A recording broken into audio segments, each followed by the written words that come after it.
అయితే వీళ్ళు వెళ్తే అక్కడ రైతులు అడ్డుకున్నారు, వాళ్ళ మీద రాళ్ళు విసిరారు, రైతుల మీద కోడిగుడ్లు విసిరారు. అంటే వీళ్ళు వెళ్తూనే రాళ్ళు వెంటేసుకెళ్లారు. రాళ్లు వెంటేసుకెళ్లవే కాదు, రాళ్లు విసిరే గ్యాంగును కూడా తీసుకెళ్లారు. అంటే ఈ నాయకులు, వైసీపీ నాయకులు నాయకులుగా మాత్రమే వెళ్ళాల, రౌడీలని, దాడులు చేసే గూండాలని, ఇంక ఇలాంటి ఎక్స్పర్ట్స్ చాలా మంది ఉన్నారు అందులో. వాళ్ళని తీసుకుని వెళ్లి రైతుల మీద రాళ్లు రువ్వే ప్రయత్నం చేశారు. వెళ్లిన వాళ్ళలో రౌడీ షీటర్లు ఉన్నారు.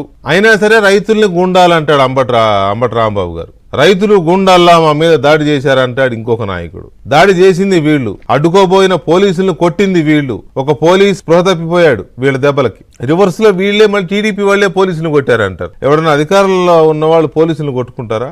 నువ్వు ఇంతకు మించి దిగజారవన్న ప్రతిసారి యు ప్రూవ్ మీ రాంగ్. రైతులు తమ భూములు బలవంతంగా లాక్కుంటున్నారని చెప్పి జగన్మోహన్ రెడ్డి గారిని వెళ్లి కలిస్తే వాళ్ళ ఆహ్వానం మేరకు వైఎస్ఆర్ కాంగ్రెస్ పార్టీ నాయకులు అక్కడికి వెళ్తా ఉంటే వాళ్ళ మీద దాడులు చేసి ఈ రోజు మళ్ళీ ఉల్టా వైఎస్ఆర్ కాంగ్రెస్ పార్టీ వాళ్ళు దాడులు చేశారని చెప్పి సిగ్గులు అక్కడ ప్రచారం చేస్తున్నారంటే మీరు బతుకు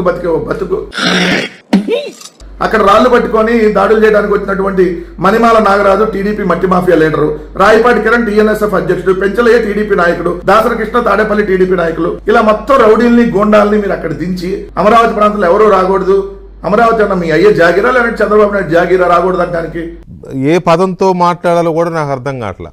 మీ దిగజారుడుతనాన్ని, మీ చెంచాగిరిని, మీ తాబేదారు లాంటి మీ వ్యవహారాన్ని ఏ మాటలతో చెప్పాలో కూడా అర్థం కాని పరిస్థితి.